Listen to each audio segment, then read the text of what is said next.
Kamusta mga tol? So sa vlog natin maraming nagtatanong kung paano daw lumiko sa motor. So sa video na to, yan ang pag-uusapan natin, kaya tara, let's go! So ang mangyayari, dalawang topic ang pag-uusapan natin. Yung isa, pagka mabagal yung motor, tsaka yung pangalawa naman yung paano lumiko pagka mabilis na, no? Yun yung tinatawag na counter steering. Okay? So simulan na natin agad-agad. So doon man tayo sa madali mga tol.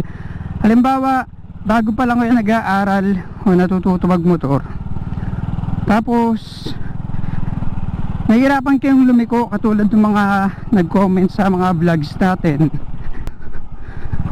Try ko yung best ko para maipaliwanag ng maayos kung paano yung tamang diskarte pag liliko sa mga nahihirapan, no?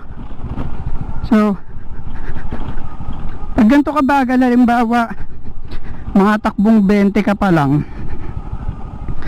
okay, ipapaling mo lang yung manibela kung saan mo gustong pumunta. Halimbawa dito sa kaliwa, so paling kaliwa, tapos pihit, okay, pihit na ang silinyador konti lang hanggang sa pumunta dun sa gusto mong puntahan sa kaliwa. So naiintindihan ko kung bakit nahihirapan yung iba, kasi habang nakapaling kang ganun, pumipihit ka pang ganun, yung iba siguro napagsasabay nila yung pihit sa pagpaling nung manibela sa pagliko, so natataranta, no? So pag ganun na nga tol, i-relax nyo lang yung kamay nyo, i-relax nyo lang yung yung hawak nyo sa throttle, gaanan nyo lang na ganyan. Halimbawa dito mag-U-turn tayo, tututok natin sa kaliwa, no? Hindi tumatakbo, stationary yung motor, tutok sa kaliwa, okay, tapos pihit konti, usang na mga under yung motor na yun, usang lumiliko, di ba? So ganun lang yon. Baba ulit, pihit, okay, tapos pihit ng throttle, paling, tapos pihit ng throttle, under yan, okay. Siguro nangyayari kasi kaya nahihirapan yung iba, habang nakapihit na gano'n, nakaliko na kaagad na ganyan, so natataranta. Relax lang kayo lagi, relax nyo lang tong throttle nyo, okay. Kahit halimbawa kanan naman, sa kanan tayo liliko. Ito medyo mahirap kasi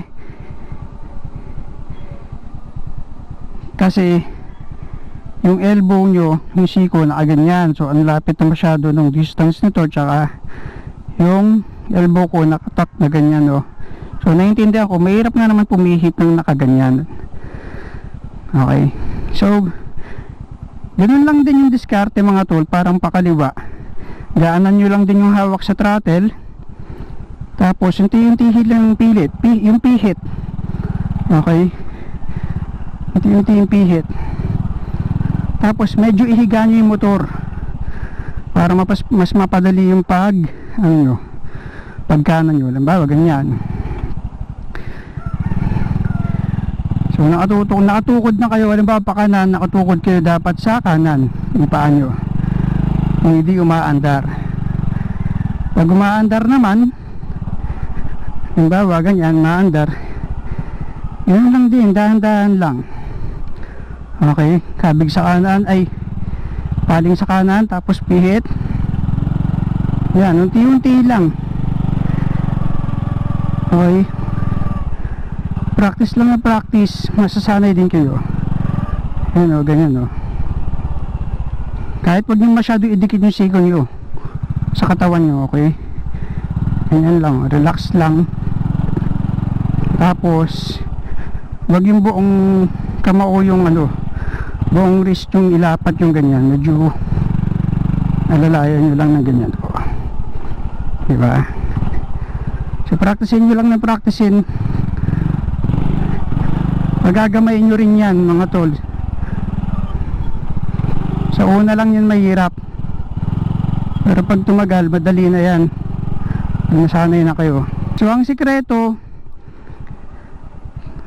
okay, to conclude, sa pagliko, pag mabagal yung motor, sikreto para hindi na masyado mahirapan is nasa throttle. Okay, tamang throttle control lang talaga. Okay, kung paano nyo kontrolin yung throttle, tsaka ano,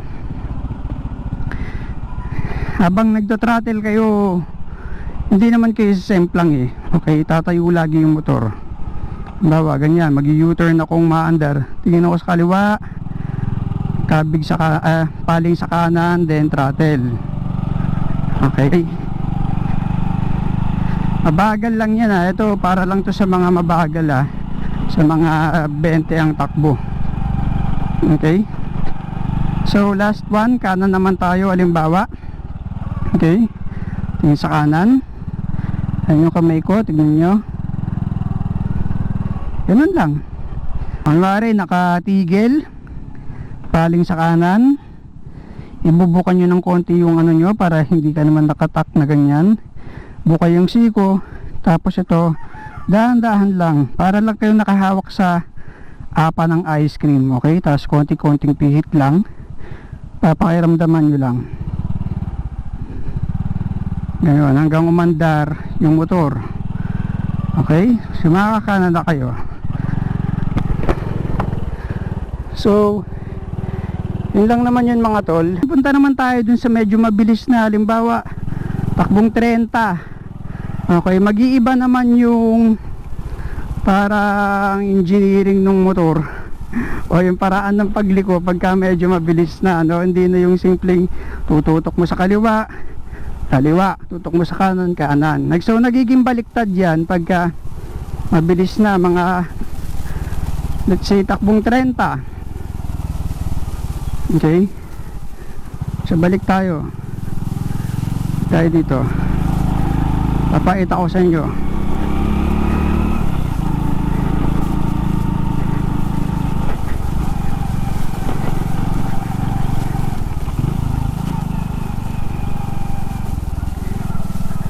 Doon na pumapasok yung counter steering na sinasabi o yung tinatawag pagka medyo mabilis na. About takbong 30, no?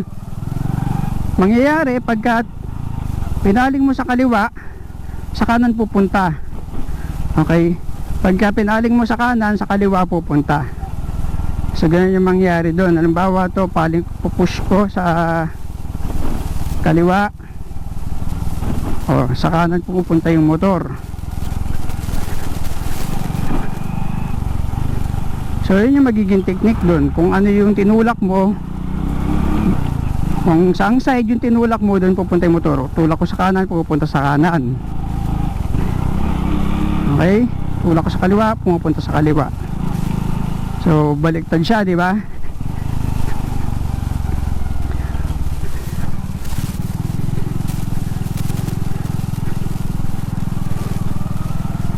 Pero hindi nyo rin mapapansin yun pagka kayo na yung nagda-drive. Okay, so parang ganun pa rin yun. Halimbawa tumulak akong ganyan sa kanan, ay sa kaliwa, tumulak ako sa kaliwa, medyo bilisan natin to, pakaliwa, pakanan to eh. So tutulak tayo sa kanan para pumunta sa kanan or humiga yung motor sa kanan. Okay, so nangyayari kasi pag tulak mo sa kanan, humiga muna yung motor pakaliwa, tapos kailangan mong itumba ng konti naman sa kanan si motor. So parang ibabawi mo, pagkahigaan sa kaliwa, bawi mo pa kanan para pumunta yung motor sa kanan. Okay, so ganun nangyayari yung counter steering. Ito, halimbawa kakaliwa tayo dito ha, anong kailangan ko itulak, di ba? Pag ganun, pagka normal lang. Pag counter steering, baliktad, so pakanan yung kabig natin, tulak pa kaliwa, okay, or kabig pa kanan para pumunta sa kaliwa. So ganyan yung nangyayari. Pero sa mga nagsisimula pa lang, yung medyo nahihirapan pa sa mababagal, okay, mababagal na pagliko, wag niyo munang problemahin tong counter steering na to. So doon muna kayo sa una kong tinuro. Yan, halimbawa tutok sa kaliwa, tapos silinyador para pumunta sa kaliwa. Okay, pag medyo advance na kayo, sanay na kayo, may confidence na kayong medyo umilis ng konti, okay, medyo gusto nyo nang mag-banking or gusto nyo mapabilis yung pagliko nyo, usahan nyo madidiscover yung yung counter steering. Hindi nyo mapapansin yan, kahit di nyo alam yan, di nyo mapapansin na, or unconsciously nagagawa nyo pala yung counter steering na yan. Okay, so ito, mabagal lang kailangan natin dito na liko. So simpleng tutok lang, tapos throttle. Okay, paling, throttle. Pero pag counter steering na, iba na. Pag pupunta ka ng kaliwa, tulak ka ng kaliwa. Okay, pag pupunta ka ng kanan, tulak ka sa kanan. So ganun yung nangyayari. Maganda yan pagka yung tuwing papasok ng entrance or entrance ng kurbada, ganyan. Ganun yung gagawin nyo, mag counter steer para paghiga ng motor, okay, dire-diretso na.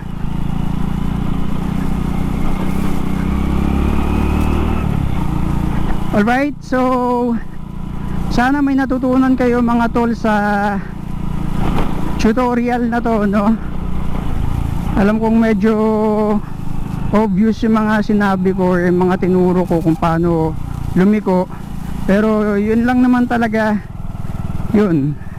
Halimbawa yung mabagal na pagliko, okay, wag kayong mag-overthink mga tol. Practicein nyo lang ng practice talaga, okay? Practice is the key.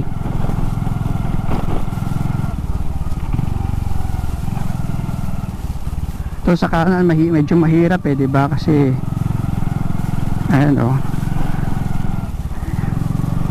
ay sorry, yan,